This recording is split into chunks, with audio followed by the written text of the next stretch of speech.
De nouveaux phénomènes météorologiques ont fait leur apparition. Pas d'inquiétude quant au phénomène climatique El Niño. Le cyclone Atou reste très actif et devrait persister. Tu entends souvent les médias parler d'année El Niño et de risques cycloniques pour la Polynésie française. Quel est ce phénomène El Niño?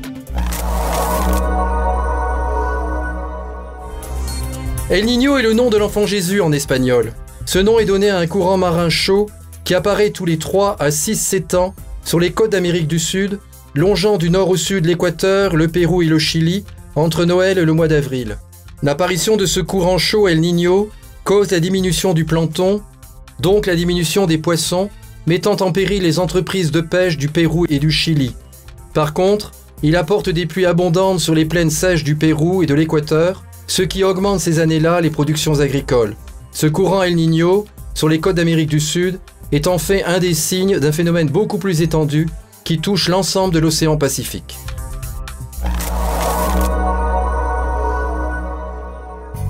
En année normale, la situation est la suivante. Il existe une différence de pression atmosphérique entre la côte est du Pacifique Sud et la côte ouest. À la latitude de l'Équateur et du Pérou se situent des hautes pressions, alors que sur l'Indonésie et l'Australie se situent des basses pressions. Les vents alizés soufflent des hautes pressions vers les basses pressions d'est en ouest.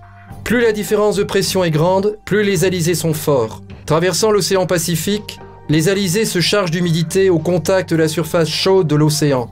En s'élevant, l'air chaud et humide se refroidit et provoque de fortes précipitations. D'autre part, les eaux de surface du Pacifique sont poussées par les alizés de l'est vers l'ouest. Les eaux chaudes d'une température supérieure à 28 degrés centigrades s'accumulent dans la partie ouest du Pacifique, formant un grand réservoir d'eau chaude. Cela explique les pluies abondantes sur les Philippines, l'Indonésie, la Papouasie-Nouvelle-Guinée, l'Asie du Sud-Est et le nord de l'Australie. Le niveau marin est alors de 30 à 70 cm plus élevé dans la partie ouest du Pacifique que dans la partie est. Cela donne naissance à un courant sous-marin qui fait remonter l'eau froide située en profondeur le long des côtes d'Amérique du Sud. Cette remontée d'eau froide s'appelle upwelling. Elle amène la sécheresse sur les côtes du Chili et du Pérou. Tous les 3 ou 6 ans, cette circulation atmosphérique et océanique est perturbée par le phénomène El Niño. Les alizés perdent de leur force sur le centre et l'ouest de l'océan Pacifique en raison de l'augmentation de la pression atmosphérique sur l'Australie et l'Indonésie. Cet affaiblissement des alizés a pour conséquence le déplacement des pluies plus à l'est sur le Pacifique central. L'affaiblissement des alizés a aussi pour conséquence de supprimer l'accumulation d'eau chaude sur les côtes du Pacifique ouest.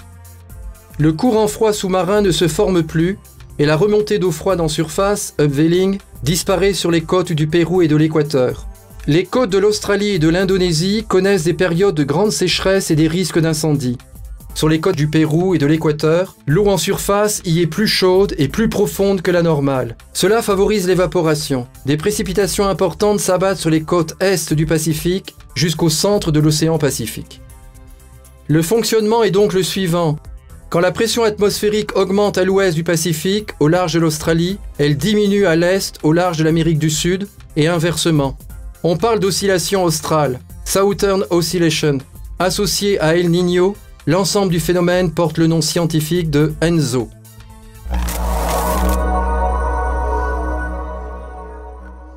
Le phénomène El Niño est une anomalie dans la circulation atmosphérique générale. Son apparition déplace les zones de précipitation de l'ouest vers l'est de l'océan Pacifique. Des pluies abondantes arrosent les côtes d'Amérique du Sud, habituellement marquées par la sécheresse. El Niño arrête la remontée d'eau froide le long des côtes d'Amérique du Sud, tarissant la nourriture pour les poissons très abondants dans cette zone en temps normal. C'est une catastrophe pour les pêcheurs. Inversement, les régions habituellement humides d'Australie et d'Indonésie connaissent de grandes sécheresses et de sérieux risques d'incendie. Des cyclones se forment sur les eaux surchauffées dans la partie est du Pacifique, en dehors de leur route habituelle et touchent la Polynésie française, normalement épargnée. Ainsi, au cours de l'année El Niño 1983, la Polynésie française a été touchée par 5 cyclones. Nano en janvier, Orama en février, Révan en mars, Veena et William en avril, faisant une quinzaine de victimes et des dégâts considérables. D'autres passages de cyclones sur la Polynésie française correspondent à des années El Niño. En 1987-88, 1997-98, 2002-2003 et en 2009-2010. En 1997-98, on a dénombré 12 tempêtes tropicales et 8 cyclones tropicaux. Océan en 1997 détruit l'île de Mopiti à 95%.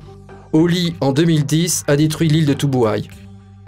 Certaines années, au lieu d'un retour à la normale après une année El Niño, on tombe dans l'excès inverse. Une année froide, appelée la Niña, succède à une année chaude El Niño. La Niña est caractérisée par une accumulation d'eau froide dans le Pacifique, au large de l'Amérique du Sud. Pour les pêcheurs du Pérou et du Chili, c'est une aubaine avec le retour d'eau plus poissonneuse. La répartition des précipitations est ainsi modifiée. La Niña concentre les pluies sur l'Australie et accentue la sécheresse sur les archipels polynésiens. La Niña ne suit pas automatiquement un épisode El Niño. Au XXe siècle, pour 25 épisodes El Niño, on ne compte que 17 épisodes La Niña.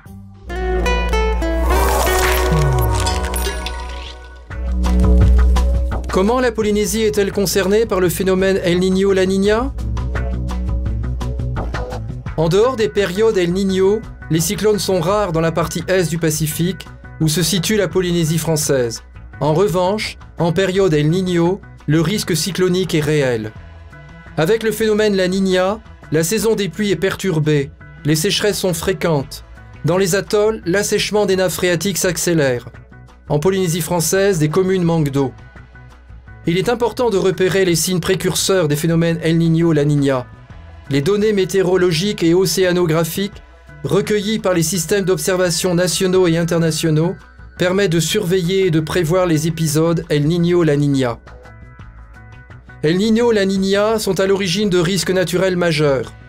Pourrais-tu les retrouver avec tes camarades ? Bonne recherche!